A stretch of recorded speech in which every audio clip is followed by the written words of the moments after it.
اور ایک صحابی جن کا اس سلسلے میں یہ جو صحابہ کے آپ کے سامنے واقعات بیان کر رہا ہوں، عام طور پہ جو ہے یہ واقعات سنائی نہیں دیتے. حضرت ابوبکر صدیق کا اسلام، حضرت عمر کا، حضرت سیدنا عثمان کا، یہ جو ہستیوں کا اسلام ہے اس کے واقعات بڑے معروف ہیں. ایسے ہی ایک صحابی جن کے بارے میں زیادہ واقعات مشہور نہیں ہیں وہ حضرت ابو ذر غفاری رضی اللہ عنہ. یہ حضرت ابو ذر جو ہے قبیلہ غفار کے فرد ہیں. قبیلہ غفار اس زمانے میں ایک ایسا قبیلہ تھا جو لوگوں کو لوٹتا تھا اور ڈاکہ زنی یہ لوگ کرتے تھے، قافلوں کو لوٹ لیا کرتے تھے. تو بڑے جنگجو بہادر یہ شخص تھے حضرت ابو ذر. ان کو جب خبر لگی کہ مکہ مکرمہ میں ایک شخص نے نبوت کا دعویٰ کیا ہے تو ان کے بھائی انیس یا انیس ان کا نام تھا، ان کو جو ہے اطلاع لانے کے لیے بھیجے. تو وہ مکہ مکرمہ میں آئے اور حضور پاک صلی اللہ علیہ وسلم کے بارے میں جو بھی ان کو خبر مل سکی جا کر جو ہے اپنے بھائی کو سنا دیے. تو وہ اس خبر سے مطمئن نہیں ہوئے اور نفس نفیس یہ جو ہے مکہ مکرمہ آئے. لیکن خیال تھا کہ بھائی کس سے پوچھوں، کہیں ایسا نہ ہو کہ ان کے بارے میں پوچھنے پر ان کے جو دشمن اور مخالف ہیں وہ لوگ مخالفت پہ نہ اڑ جائیں.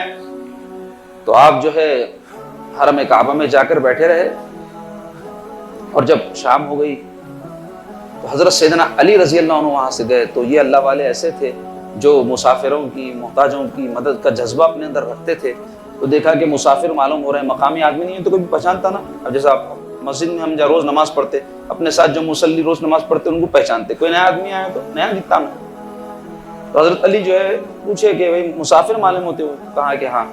تو کہا کوئی ٹھکانہ ہے نہیں ہے؟ تو بولے نہیں ہے. تو چلو میرے ساتھ. اپنے گھر لے گئے، ان کو اپنے گھر میں رکھا، مہمان نوازی کی، لیکن پوچھنے پچھاڑنے کی نوبت نہیں آئی کچھ بھی.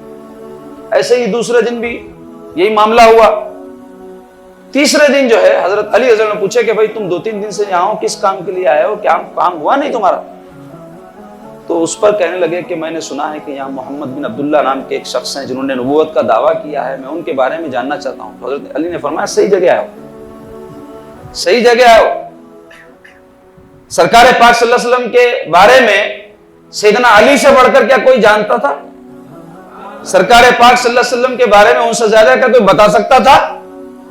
سرکار پاک علیہ السلام کے گھر میں سرکار پاک صلی اللہ علیہ وسلم کی سرپرستی و کفالت میں جو شخصیت پل کے بڑی ہوئی ہو ان سے زیادہ سرکار کے بارے میں کون جانے گا؟ تو کیا قسمت تھی ابو ذر کی کہ سرکار تک پہنچے بھی تو وسیلہ علی سے پہنچے. تو جب حضرت علی نے فرمایا کہ ایک کام کرنا کہ کل صبح میں تم کو سرکار کی خدمت میں لے کے چلوں گا. اس وقت حضور دار ارقم میں رہتے تھے، زیادہ وقت نہیں گزرتا تھا حضرت ارقم ابن ارقم رضی اللہ عنہ کے مکان پر. تو کہا کہ دیکھو لوگ دشمن ہیں اس وقت ان کے، ایسا کرتا ہوں میں آگے آگے چلتا ہوں، تم پیچھے پیچھے چلو، میں کہیں خطرہ محسوس کروں گا تو وہاں دیوار سے رک جاؤں گا، اپنے پیر کی ڈوری درست کروں گا، یا پھر ایسے پیشاب وغیرہ کرنے کے بہانے سے رکتے ہیں جیسے ویسے رک جاؤں گا، تو تم بھی ٹھہر جانا، پھر میں جب چلوں تو میرے پیچھے پیچھے چلنا. تو اس طرح وہ ابو ذر رضی اللہ عنہ کو لے کر حضور کی خدمت میں پہنچے. رسول پاک علیہ السلام کے پاس جانے کے بعد حضور علیہ السلام سے وہ کچھ سوالات کیے، حضور نے ان کو دین سمجھایا، قرآن کی کچھ آیات پڑھ کر سنائی، فوری کلمہ پڑھ کے مسلمان ہوئے. پھر سرکار نے حکم دیا کہ دیکھو ابو ذر ابھی مسلمان تعداد میں کم ہے اور تم چونکہ مقامی بھی نہیں ہو اس لیے اپنا اسلام دوسروں کے سامنے ظاہر مت کرو، مخفی رکھو. تو اس پر ابو ذر عرض گزار ہوئے یا رسول اللہ میں ان لوگوں سے ڈرتا ہوں کیا؟ میں نے حق کو پا لیا ہے، اب مجھ سے یہ ہو نہیں سکے گا کہ اس حق کو میں چھپائے رکھوں. آج ہی میں جاؤں گا اور حرم کعبہ میں پکار کر اپنے اسلام کا اعلان کروں گا. ایسے بھی اللہ والے تھے کہ جوش ایمانی کا یہ عالم ہے کہ کسی کی پرواہ نہیں ہے. تو گئے اور صحن کعبہ میں زور زور سے پکار کر کلمہ پڑھنے لگے. کفار جب سنے تو سب سے مبغوض اگر کوئی کلمات ان کے نزدیک اس وقت تھے تو اشہد ان لا الہ الا اللہ و اشہد ان محمد رسول اللہ کہتے. تو سارے کفار ان پر ٹوٹ پڑے. تو حضرت سیدنا عباس رضی اللہ عنہ سرکار کے چچا جو ابھی مسلمان نہیں ہوئے تھے، جنگ بدر کے بعد یہ مسلمان ہوئے، تو فوری وہ بیچ میں آ کر ان کو بچائے اور کفار سے کہنے لگے کہ تم لوگ نہیں جانتے کہ یہ کون ہے؟ یہ قبیلہ غفار کا شخص ہے، وہی قبیلہ جو تمہارے راستے میں جب تم تجارت کے لیے جاتے ہو وہاں ان کا قیام ہے، تمہارے آنے جانے کا راستہ بند ہو جائے گا اگر اس کو تم کچھ کر دو گے. تو ڈر گئے لوگ.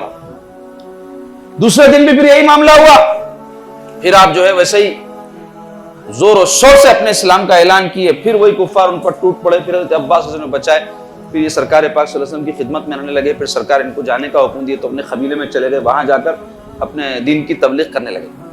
یہ تھے حضرت ابو ذر غفاری رضی اللہ عنہ۔